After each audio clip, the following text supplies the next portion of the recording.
श्रोतेहो नमस्कार.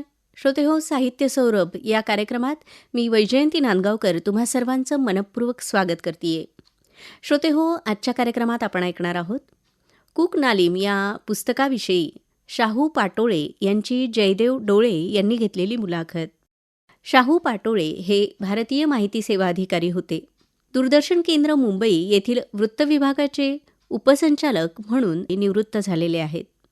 शाहू पाटोळे यांची पुस्तक संपदा याप्रमाणे: भारत जोडो उसवलेले दिवस, अन्न हे अपूर्ण ब्रह्म, खिळगा तसंच कुक नालीम.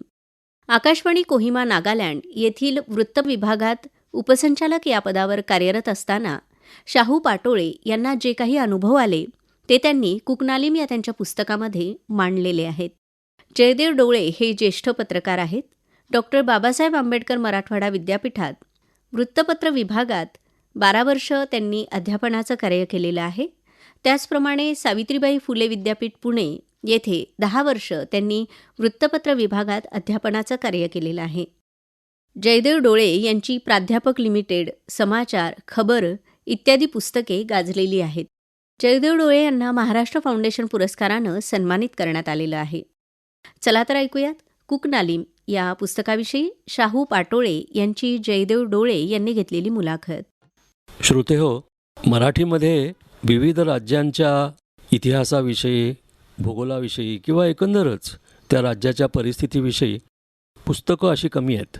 वर्तमानपत्रांमधून भरपूर लिखाण होत असतं, पण भारताचा एक भाग मराठीतच नव्हे तर बहुतेक भाषांमध्ये उपेक्षित, दुर्लक्षित राहिलेला, तो म्हणजे ईशान्येकडची 7 राज्य. त्या 7 राज्यांपैकी एक राज्य म्हणजे नागालँड. त्या नागालँडमध्ये औरंगाबादचे शाहू पाटोळे यांची आकाशवाणीचे अधिकारी म्हणून बदली होते काय, ते तिथे 3 वर्ष रमतात काय, आणि एक छानसं सर्वांगपूर्ण असं पुस्तक ते लिहितात काय, त्या अनुषंगानं आज आपण शाहू पाटोळे यांच्याशी बोलणार आहोत. तर पाटोळे सर, तुम्हाला पहिला प्रश्न असा की सरकारी अधिकारी म्हणून तुमची बदली नागालँडला झाली, पण तुम्ही अगदी उत्साहानं त्या राज्यामध्ये गेलात आणि चक्क एक छान पुस्तकही लिहू शकला. तर या मागच्या प्रेरणा किंवा या मागचा तुमचा हेतू काय होता? योगायोगानं मी नागालँडला माझी बदली झाली. त्याचा मला इतका आनंद वाटला की आपण एक नवीन प्रदेशात जात आहोत आणि आपण काहीतरी नवीन बघणार आहोत. कारण माध्यमातून जो काही ईशान्य भारताचा आपल्याकडे प्रतिमा निर्माण केलेली आहे ती माझ्या अनुभवातून असं ते सिद्ध झालं की खूप चुकीची केलेली आहे ती. म्हणजे नागा म्हणजे असे काहीतरी 24 तास आदिवासी ड्रेस घालून डान्स करतात वगैरे वगैरे असं जे काय आहे रंगीबेरंगी, ते तसं नाही आहे. ते मुळामध्ये नागा इतके फॉरवर्ड आहेत आणि एकूणच नागांची मानसिकता आणि मराठी मानसिकता खूप जवळची असं मला लक्षात रिलेट आहे, असं लक्षात आलं माझ्या. मग मी गेल्यापासून नोंदी काढत होतो आणि त्यातून मग माझं कुक नालीम हे पुस्तक सिद्ध झालं. आल्यानंतर ती सगळी नागांची आणि एकूण म्हणजे युरोपियन पूर्वसुरीने लिहून ठेवलेल्या ज्या नोंदी होत्या त्याचा मला त्याचा खूप फायदा झाला.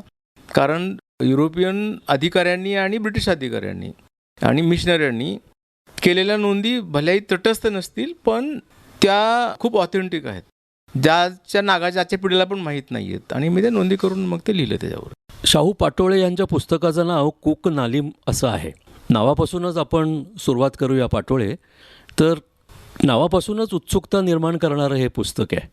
ती नावं, ती संस्कृती, तिथल्या जाती जमाती ह्यांचा अभ्यास करणं इतका तुम्हाला वेळ कसा काय मिळू शकला आणि त्याची प्रेरणा काय होती हे जरा आम्हाला समजावून सांगा. मुळात औत्सुक्य हीच प्रेरणा आहे खरं तर. एखाद्या नवीन गोष्ट शिकून घेणं, अवलोकन करणं किंवा बघणं. कुक नालीम म्हणजे तिथं प्रत्येक भाषणानंतर नागा वक्ता हा कुक नालीम म्हणतो. त्याचं कारण असं आहे की मराठी माणूस ज्या प्रकारे जय महाराष्ट्र म्हणतो, अगदी त्याच भावना त्याच्या मागं आहेत. कुक ना आणि लिम हे 3 शब्द आहेत त्याच्यामध्ये की लॉंग लाईव्ह नागालँड असं त्याचा तो हे आहे. आणि नागालँडमध्ये गेलात नागालँडला कधी तर प्रत्येक भाषणाच्या शेवटी तुम्हाला कुक नालीम हा शब्द ऐकायला येईल आणि मग भाषण संपेल. वाटलं कोणी जय हिंद म्हणतील पण कुक नालीम म्हणणारच शेवटी, असं त्याचं आहे ते. या पुस्तकामध्ये तुम्ही इतकी अफाट माहिती दिली आहे त्यांच्या धर्माची, परंपरांची, चालीरीतींची, जमातींची, भाषांची, खेड्यांच्या, नंतर ग्रामरचनेची, आणि ते तुम्ही कोणत्या प्रकारे समजून घेतलं ते या पुस्तकामध्ये तुम्ही मांडलत कसं? मुळामध्ये पहिल्यांदा आपण नागा हे अगोदर नागा आहेत आणि मग ख्रिश्चन आहेत. आत्ता जे आपण काही सगळ्या गोष्टी काही लोक मांडणी करतात नेहमी, कारण अनेक पुस्तकं आहेत भारतीय लेखकांनी लिहिलेली नागालँडबद्दलची. त्याच्यामध्ये ते सगळी राजकीय आहेत, ती सामाजिक अंगानं कुणी लिहिलेलं नाही. म्हणून मी हे पुस्तक सोशिओ इकॉनॉमिक अंगानं लिहिलेलं आहे, परंपरांचा वेध घेणारं वगैरे, किंवा त्याच्या मांडणी करणारं त्याची. त्याचं कारण असं आहे की नागा भेटल्यावर आपल्याला कळतं की नागामध्ये किती वैविध्य आहे, पहिली गोष्ट तर हे. दुसरं, नागा फक्त काही नागालँडमध्येच नाही आहेत. नागा मणिपूरमध्ये 7 ट्राईब्स आहेत, आसाममध्ये आहेत, अरुणाचलमध्ये आहेत, आणि ब्रह्मदेशात सुद्धा, म्यानमारमध्ये सुद्धा नागा आहेत. प्रत्येकांच्या वेगवेगळ्या चालीरीती होत्या, अजूनही आहेत त्या. आणि आता त्या चालीरीतींच्या मागं कुठलंही धार्मिक अनुष्ठान नाही आहे की आम्ही असे आहोत म्हणून. फक्त त्यांनी ते जपून ठेवलं आहे की आम्ही असे होतो. म्हणून मी नेहमी म्हणतो की नागादी नागा आहेत आणि मग ख्रिश्चन आहेत. दुसरं, मिशनरीने सुद्धा त्यांच्या परंपरा हे करायचा प्रयत्न केला, डिलीट करायचा वगैरे, पण त्यांनी ते ऐकलेलं नाही आहे. कारण जसं की तिथे एक मोठे ड्रम असतात प्रत्येक गावागावामध्ये, लाकडी. आता तो त्याचा वापरात नाही आहेत, ते पूर्वी संकेत असे असायचे. तर म्यानमारमध्ये ते म्यानमारच्या नागांकडून मिशनरीने ते जाळले ते, आणि ते त्यांना म्हणाले की हे सैतानाचं प्रतीक आहे. पण तसं नव्हतं ते. तर नागांच्या जी सगळ्या प्रथा परंपरा आहेत त्यांनी त्या फक्त टिकवल्या आहेत, पण त्याचा अवडंबर नाही आहे, ही त्यातली महत्त्वाची गोष्ट आहे ती. दुसरं, नागांकडे आपण जेव्हा बघायला जातो तेव्हा आजसुद्धा त्यांच्याकडे एक शब्द शबडम आहे, झोळी बॅग आपण वापरतो. तर प्रत्येक ट्राईबची झोळी वेगळी असते, डिझाईन. समजा शॉल घेतलेली आहे का, त्या मेखला म्हणतात, बायका वापरत आहेत, कमराला गुंडाळायचं वस्त्र. तर प्रत्येक ट्राईबचं वेगळं असतं ते. मग ते बघून कळतं की हा माणूस किंवा ही स्त्री कुठल्या ट्राईबची असेल, आणि ते त्याने आजवर जपून ठेवलं आहे. आणि आज पण ते हँडमेडच करतात, हँडलूम, घरोघरी हँडलूम असतात, ते त्या परंपरा त्यांनी जपलेल्या आहेत. गोत्र, कुळं, चालीरीती किंवा देवदेवतांच्या उपासना पद्धती या तुम्हाला नागालँडमध्ये अगदी प्रत्येक गावानुसार वेगवेगळ्या आढळल्या. मग तुमचा गोंधळ नाही का उडाला? समजा एखादा नागा तुमचा सहकारी होता, नागा मित्र असेल, मैत्रीण असेल, त्यांच्याशी बोलताना तुमची काही अडचण होत होती का? किंवा त्यांच्या चालीरीती समजून न घेता जर आपण एक भारतीय म्हणून त्यांच्याशी बोललो तर आपल्याकडून काही त्यांचा अवमान, त्यांची काही गैरसमज होतील का, असा तुम्हाला काही धोका वाटत होता का? आणि त्या अनुषंगाने तुम्ही त्यांच्याशी तुमचं वर्तन कसं बदलायला लावलात? पहिली गोष्ट म्हणजे माझी कोरी पाटी होती, त्यामुळं मी त्यांच्याशी, मग समजा कुणी कुठलं आहे, समजा अंगामी आहे, तर ते आता मी गेल्यावर पहिलं मला लक्षात आलं माझ्या की प्रत्येक ट्राईब ही एका विशिष्ट एरियामध्ये वसलेली आहे. कारण समजा कोण्याक आहेत ते मोनमध्ये आहेत, अंगामी आहेत ते कोहिमा दिमापूरच्या बाजूला आहेत, ओखामध्ये लोथा राहतात, किंवा मुकुकचुंगमध्ये आओ राहतात. ह्या सगळ्या ट्राईब्सचा मी एक मला लक्षात आलं की म्हटलं ही प्रत्येक, म्हणजे कारण प्रत्येक म्हणून बोलताना तुम्हाला म्हणतो की सर आय एम आओ, आय एम लोथा, म्हणजे बोलतानाच त्यांना लाज वाटत नाही की आपण अमुक ट्राईबचे आहोत म्हणून. कारण जेव्हा पहिल्यांदा सायमन कमिशन समोर, मी त्यात लिहिलं पुस्तकामध्ये, सायमन कमिशन समोर जे निवेदन देण्यात आलं त्याच्यामध्ये अत्यंत सामान्य माणसं होती, सामान्य पदावरची. त्यात त्यांनी तेच म्हटलंय की आम्ही नागा आहोत आणि आम्ही ना हिंदू आहोत ना आम्ही मुस्लिम आहोत, त्यामुळे आम्हाला आमचं स्वतंत्र राहू द्या, असं त्यातलं एक. दुसरं, नागानं समजून घेत असताना लक्षात आलं म्हणजे सेम आहेत, लोथा आहेत, किंवा तिथल्या असं 17-18 ज्या काही ट्राईब्स आहेत त्यांना लक्षात आलं माझ्या की हे कुठल्या एरियात राहतात. कारण नागालँड छोटा आणि 20 लाख अवघी लोकसंख्या आहे. आणि माझ्याकडे ऑफिसमध्ये सगळ्या ट्राईबचे लोक होते, आणि बातम्या जात असताना 14 ट्राईबच्या लँग्वेजमध्ये जायच्या. त्यामुळं एक मूळ इंग्लिश भाषा, तिचं नंतर मग नागामीज नावाचं एक भाषा आहे की जी भेसळ आहे सगळी ती, म्हणजे बंगाली, असमिया, हिंदी वगैरे असं, जे सगळ्यांना कळते. मग समजा जर अंगामी नागा असेल आणि लोथा नागा असेल तर त्या दोघांना एकमेकांच्या भाषा येत नाहीत, पण सगळ्यांनाच नागामीज येते, कारण ती व्यवहाराची भाषा आहे ती, आणि तिच्यावर कोणाला प्रेम पण नाही आहे, म्हणजे ती नागामीज आहे आणि ती आपल्याला संपर्क भाषा आहे ती. दुसरी गोष्ट म्हणजे तिथं जन्मलेलं मूल जे आहे नागालँडमधलं, ते जन्मतात त्याला म्हणजे कळता येईपर्यंत त्याला किमान 5 भाषा कळतात छोट्या मुलाला त्या. त्याचं कारण असं आहे की नागालँडची राजभाषा जी आहे, राज्यभाषा, ती इंग्रजी आहे, मीडियमची शिक्षणाची भाषा. त्यांना हिंदी कळतेच आणि नागामीज कळावंच लागते, कारण त्याला ते बाजारात बोलायचं जाऊन लोकांशी. मग त्याची मातृभाषा एक, मग आईची भाषा, आणि वडील जर दुसऱ्या टाईप असेल तर पितृभाषा. अशा 5 भाषा एका मुलाला सहजपणे वयाच्या 5व्या-7व्या वर्षी कळायला लागतात. म्हणजे हा एक खूप मोठा रिचनेस आहे. माझ्या दृष्टीनं ती मोठी अचिव्हमेंट होती. आणि मी तर सगळ्याची तिथं काम करत असताना लक्षात आलं माझ्या की 14 भाषातून बुलेटिन जाते माझ्याकडून, आणि इंग्रजी आणि नागामी सोडून 14 भाषा म्हणजे 16 भाषेत बुलेटिन जाते. म्हणजे समृद्ध होतो ना मी तर भाषा ऐकण्यामध्ये. बरे कळत नसतील त्या भाषा, मग अशी अडचण आली नाही. आणि एकदा तुम्हाला नागा लोकांनी किंवा नॉर्थ ईस्टच्या कुठल्याही प्रदेशामधल्या लोकांनी तुम्हाला त्यांनी त्यांच्या किचनमध्ये बसून चहा पाजला ना, की तुम्ही समजून जा की तुम्हाला त्यांनी स्वीकारलेलं आहे. आणि ते मी मला मोठे वाटतो की बारशापासून ते मृत्यूपर्यंत सगळे सोहळे मी 3 वर्षात अनुभवले. हा त्यांचा मोठेपणा आहे. हा कदाचित त्यांनी मला स्वीकारल्याचा मोठेपणा आहे तो. तुमच्या पुस्तकातून असं जाणवतं की इतकं वैविध्य असूनही, इतक्या चालीरीती भिन्न, भाषा भिन्न, पोशाखाचं वेगळं, समारंभ, सण या सगळ्या गोष्टी वेगळ्या.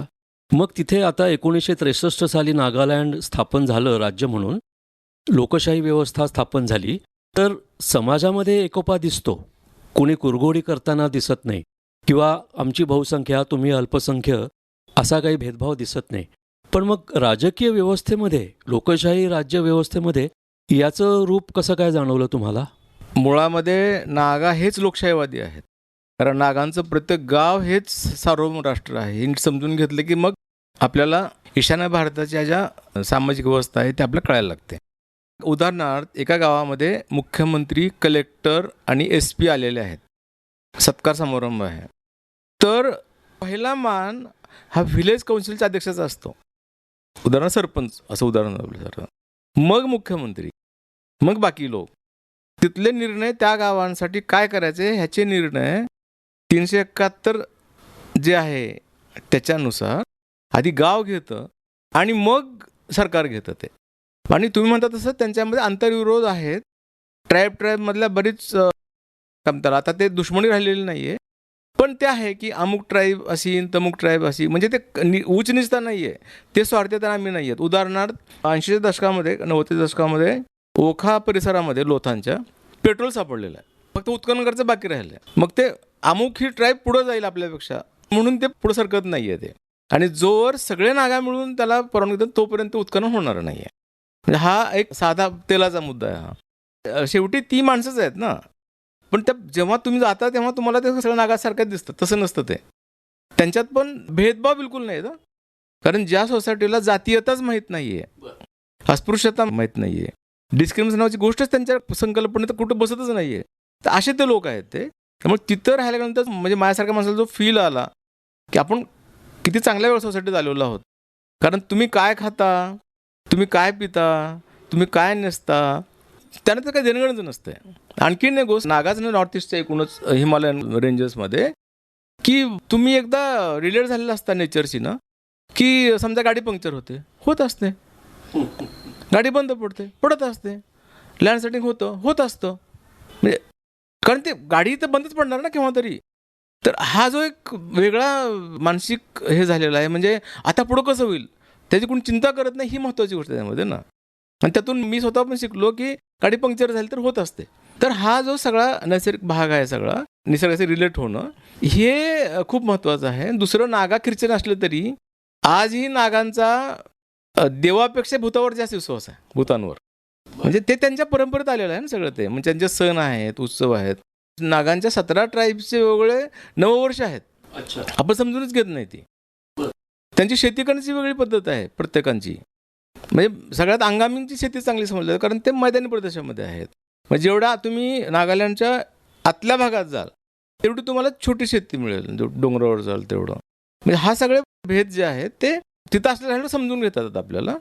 आणि त्यांच्याबद्दलचे काही असंख्य गैरसमज आहेत मीडियानं करून ठेवलेले, तर ब्रिटिशांनी आधीच करून ठेवलेले होते थोडे बहुत. समजा एक अधिकारी अंगामी असेल तर अंगामी खूप चांगले आहेत म्हणेल, आणि त्याचवेळी एक दुसरा मोडमधले अमुक चांगले नाही आहेत स्वभावानं वगैरे. पण तसं काय नव्हतं, ते सगळेच चांगले आणि समजदार आहेत म्हणून प्रॉब्लेम झालेले नाही आहेत. आणि 63चं तुम्ही म्हणताय तर तो राजकीय भाग खूप मोठा आहे. नंतर माझ्या पुस्तकाचं नावच म्हणून राजकीय आहे. कुकणालिम हे नावच राजकीय आहे. पण मी राजकारणावर काही लिहिलेलं नाही आहे, एक पण टिप्पण नाही माझं. ते मुद्दाम म्हणून, कारण राजकारण आपल्याकडे खूप पुस्तकं आहेत राजकारणावरची. शिक्षण, आरोग्य, उद्योग, व्यवसाय, व्यापार या गोष्टी तिथे तुम्हाला कशा दिसल्या? त्या कोणाच्या हातात असतात? किंबहुना मला असं विचारायचं आहे की जर व्यापार, उद्योग, प्रशिक्षण, आरोग्य ह्याला एक प्रशिक्षण लागतं, ह्याला एक औद्योगिक संस्कृतीतला थोडासा प्रभाव लागतो, तर तिथे असं वेगळेपण तुम्हाला या क्षेत्रांच्या बाबतीत काय जाणवलं? मुळामध्ये नागांच्या गरजा आजही खूप कमी आहेत. मग समजा कुठं काही लँड सँडिंग झालं आणि रस्ते बंद पडले, त्यांचं काहीही अडत नाही आहे, नंबर एक. तर दुसरी गोष्ट शिक्षण आहे, ते मिशनऱ्यांमुळे शिक्षणाचा प्रसार खूप चांगला झालेला आहे, मिशनरी आणि त्यानंतर मग सरकारमुळं पण. व्यापार म्हणाल तर तिथं म्हणजे उद्योगाला काही संधीच नव्हती. तर दिमापूरसारख्या एक छोट्या शहरामध्ये काहीतरी एक शुगर फॅक्टरी होती, ती केव्हाच बंद पडलेली आहे, आणि एक पेपर फॅक्टरी होती म्हणे. सगळा जो व्यापार उद्यम आहे तो ब्रिटिश काळापासून जो आहे तो दिमापूरमध्येच सगळं आर्थिक केंद्र आहे, आणि गुजराती मारवाडीच सगळे मोठे तिथे व्यापारी आहेत. आणि तुम्ही जर जसं आतमध्ये जाल नागालँडमध्ये, नागा हिल्समध्ये, तसं बहुतेक सगळीकडे चपला शिवण्यापासून ते आणखीन काही दुकानं विक्रीपर्यंत सगळे उत्तर भारतीय म्हणजे हिंदी बेल्टमधले लोक आहेत. चांगलं हॉटेल बांधायचं किंवा एक दुकान बांधायचं आणि ते 6 महिने चालवून मग ते किरायानं देऊन टाकायचं कोणाला तरी, तसेच आहेत नागा पण. त्यामुळे त्यांना मालिक कुणी असं म्हणालं की त्यांना असा आनंद वाटतो की आपला कोणते मालिक म्हणतोय म्हणून. गरजा खूप कमी आहेत नागांच्या, आणि त्यांचं जे आहे वस्ती गाव ते खूप रिलेट असतं त्यांचं. म्हणजे गावात एकही नागा असा नाही की त्यांनी गाव सोडलेलं आहे, सगळे आपल्या वस्तीशी कनेक्ट झालेले आहेत सगळे ते आधीपासूनच. त्यामुळे गावात काही कधी घटना, आणि माझा आणखीन अनुभव सांगतो, समजा कोहिमा ही राजधानी ठिकाण आहे, तिथं तर सगळ्या प्रकारचे नागा आहेत, बाकीचे ट्राईब्स पण सगळ्या नोकरीनिमित्तानं वगैरे वगैरे. त्याच्याकडे जर कुणी गावातला माणूस आला कामानिमित्तानं तर तो कधी आहे म्हणून सांगतो. तो कधी म्हणत नाही की माझा गावाला आहे म्हणून. ते येताना तो काहीतरी घेऊन येतो, आणि आपल्याला वाटतच नाही की तो माणूस जवळचा नातेवाईक नाही आहे, फक्त गावाला आहे म्हणून. तसं वाटतच नाही आपल्याला. म्हणजे ही जी अटॅचमेंट आहे गावाशी, ती मला आपल्याकडे भारतात कुठे दिसलेली नाही आहे. म्हणून ही मंडळी भारतीय संघराज्यात विलीन झाली असली तरी मनानं अजून ती स्वतःला भारतीय म्हणत नाही का? आपला उल्लेख म्हणजे उर्वरित राज्यांचा आणि उर्वरित प्रदेशाचा ते इंडिया म्हणून उल्लेख करतात, आणि मुख्य म्हणजे त्यांना खूप अपमान सहन करावा लागतो ते जेव्हा अन्यत्र शहरात जातात, म्हणजे दिल्लीत असो, मुंबईत असो, त्यांना सर्रास चीनी आहात का, चीनी दिसताय तर चीनमधून आलात का, असं हेटाळणी सूचक बोललं जातं. तर त्याचा राग आम्हाला समजू शकतो. त्या संदर्भात तुमच्या पुस्तकात तुम्ही काही घटना नमूदही केल्या आहेत, 1-2 चित्रपटसुद्धा त्याविषयी निघालेले आहेत. पण मग हा दुरावा अजून दूर का होत नाही आहे? तो त्यांच्या मनात खूप खोलवर रुजला आहे की एकंदर भारतीयच माणूस तिकडे उपेक्षित नजरेनं बघतो म्हणून असं होत आहे? मुळामध्ये आत्ता अलीकडे मागच्या साधारणतः 20 वर्षापासून नवीन पिढी शिकायला येते उर्वरित भारतामध्ये नागालँडची. आत्ता नागांमध्ये ती मानसिकता जवळपास नाही आहे, कारण म्हणजे चॅनल्स पोचल्यामुळं त्यांना बाकीचा भारत कळायला लागलेला आहे, नंबर एक. तर ते प्लेन म्हणतात, प्लेन म्हणजे मैदानी प्रदेशात लोक, आपण जे प्लेनवाले आहोत, तर आपण त्यांना नीट समजून घेत नाही, ह्याचं त्यांना शैल्य आहे, दुःख आहे. तिथं ते आता जनगणमन म्हणतात सगळं, म्हणजे सगळे राष्ट्रगीत आहे, आपण ते कधी दाखवतच नाही की तिथं पण 15 ऑगस्टला झेंडा फडकतो आणि 26 जानेवारीला तिथं पण प्रभात फेऱ्या निघालेल्या आहेत, आपण दाखवतच नाही ते कधी. म्हणजे ती चूक मीडियाची आहे एकूण सगळी, आणि आपण डोक्यात काहीतरी एक हे घेऊन जातो की हे लोक तसेच असतील. तसं नाही आहे ते. तुम्हाला जर इंग्लिश ऐकायचं आहे अमेरिकन ॲक्सेंटमधलं, तर तुम्हाला ते नागालँड ऐकायला मिळेल किंवा मिझोराममध्ये ऐकायला मिळेल. तुम्हाला ते फॅशन बघायची युरोपियन अमेरिकन, तर तिथं बघायला मिळेल. दुसरी गोष्ट की आता म्हणजे सांगायला हरकत नाही काही, दक्षिण आणि उत्तर भारतातल्या शिकायला जाणाऱ्या विद्यार्थ्यांमध्ये फरक आहे. महाराष्ट्राच्या खाली जे विद्यार्थी शिकायला जातात नॉर्थ ईस्टचे, ते भारताबद्दल खूप पॉझिटिव्ह आहेत उर्वरित भारताबद्दल, आणि जे हिंदी बेल्टमध्ये जातात तर ते मात्र खूप निगेटिव्ह असतात. ते हा अगदी ठळकपणे जाणवणारा हे आहे तो. जसं की आखुणी सिनेमा कोणी जर बघितला असेल, आखुणीमध्ये ते अगदी स्पष्टपणे त्यांनी ते दिल्ली सगळं आणि उत्तर भारतीयात लोकांची मानसिकताच मांडलेली आहे ती. बंगलोरबद्दल तर त्यांचं इतकं सॉफ्ट मत आहे, बंगलोर असेल, चेन्नई असेल, महाराष्ट्र मुंबई असेल, पुण्याबद्दल त्या लोकांची मतं. आणि आता नवीन पिढी आल्या, उदाहरणार्थ की दोयांग नावाचं एक धरण आहे तिथं, एकच डॅम आहे नागालँडमध्ये. तिथं खूप पक्षी येतात, अमूर फाल्कन्स खूप येतात, लाखोने येतात. पूर्वी लोक शिकार करायचे. आता तिथली मुलं शिकार होत नाही आहेत. किंवा आसाममध्ये जेव्हा पूर येतो तेव्हा प्राणी वर येतात, तर तिथं आता शिकार होत नाही आहे. तर तरुण मुलं पुढे जातात आणि ती प्राणीमित्र झालेली आहेत आणि ती शिकार करू देत नाही आहेत. हा मोठा बदल आहे हा, म्हणजे नवीन पिढीचा ना आत्ताच्या. कारण आता ही पिढी दूरदर्शन आणि एकूणच सगळं आता जे प्रसारमाध्यम आहेत, समाज माध्यम आहेत, त्यामुळे आता खूप रिलेट झालेली आहे. त्यामुळे भारताबद्दल त्यांचं मत उलट आपलंच मत त्यांच्याबद्दल नीट झालेलं नाही असं मला म्हणायचं आहे. त्यांच्याशी बोलताना नेहमी जाणवतं की तिथं राहणारी बाहेरची माणसं, काम करणारी माणसं, त्यांच्याबद्दल बाहेर येऊन जी काय प्रचार करतात ते खूप अवॉइड करतात. तसं करू नये, तसं लिहिलं आहे पुस्तकामध्ये. कारण ती चूक त्यांची नाही आहे, असू पण शकेल, पण तितकी नाही की जेवढी आपली आहे. आपण मोठे भाऊ आहोत असं एककडे म्हणतो. तेव्हा मैदान परिषदेच्या लोकांनी त्यांना नीट समजून घ्यायला हवं. पहिली गोष्ट म्हणजे जेव्हा एखादा मंगोलायड मुलगा तुम्हाला दिसतो किंवा मुलगी भेटते बाहेर, तुम्ही त्यांना हे काय विचारत नाही, तू कुठल्या प्रांतातून आलीस म्हणून. सगळं नेपाळी म्हणतो आपण त्यांना, आणि त्याच त्यांना राग येणं साहजिकच आहे. त्यांना विचारलं पाहिजे ना, बेटा तू कुठल्या प्रांतातून आलेले आहेस किंवा कुठल्या प्रांतातला आहेस तू, असं विचारलं तर तिथंच पहिला प्रश्न सुटेल की ह्यांना कळतं की आपण भारतीय आहोत. आणि मग नागा असेल, मिझो असेल, मेघालयातला असेल, आणखीन कुठला असेल, मणिपुरी असेल, तर हे होणं खूप आवश्यक आहे. म्हणजे आपल्या बाजूनं, आणि जबाबदार आपणच आहोत. किंवा इथले जे विद्यार्थी शिकायला येतात आपल्याकडे मोठ्या शहरांमधून, आपण त्यांना बोलतं केलं पाहिजे, त्यांशी भेटलं पाहिजे, त्यांना आपल्या सणावाराला आपल्या घरी बोलवलं पाहिजे, किमान त्यांना उत्सवात सामील करून घेतलं पाहिजे, संवाद वाढवला पाहिजे. तरच त्याचं एक सकारात्मक तिकडे परत जातो. आणि विशेष म्हणजे नागालँडमध्ये एकूण नॉर्थ ईस्टमध्ये ट्राईबचं कनेक्टिव्हिटी आहे ती खूप चांगली आहे. ते लगेच पोहोचवतात की नाही हे आपला माणूस तिथं बसलेला आहे. म्हणजे आता जे मला फोन येतात किंवा तुम्ही आता घर बांधलंय, हे खोली तुमच्यात ठेवली, हे कधी होतं की तुम्ही कनेक्ट होता, मग ते तुम्हाला त्या ट्राईबमध्ये भले वातावरण कसं, पण तुम्हाला लगेच ओळखायला लागतात की तिथं आपला एक माणूस आहे बरं का, औरंगाबादला किंवा पुण्याला, जो आपल्याशी रिलेट करतो. हे त्यातलं एक हे आहे. त्यामुळं आजच्या घडीला मागच्या वर्षापासून जास्त चूक त्यांच्यापेक्षा आपलीच आहे, आपण समजून घेत नाही त्यांना. शिक्षण, उद्योग, व्यवसाय, व्यापार तसे अडचणीचे दिसत आहेत असं एकंदर दिसतंय. तरीसुद्धा एकमेकांच्या मनाची जोडणी करायची असेल तर पर्यटन हा एकमेव असा उद्योगधंदा दिसतो किंवा अशी एक हौस दिसते, छंद दिसतो की जेणेकरून ह्या प्रदेशाशी उर्वरित भारताचं नातं जोडता येईल. पण पर्यटनाला तिथे काही अडचणी दिसतात, कायदेशीर अडचणी आहेत किंवा तिथे सतत काही राजकीय उद्रेक होत असल्यामुळे कदाचित अशा अडचणी, बंधनं कायदेशीररित्या घातली असतील.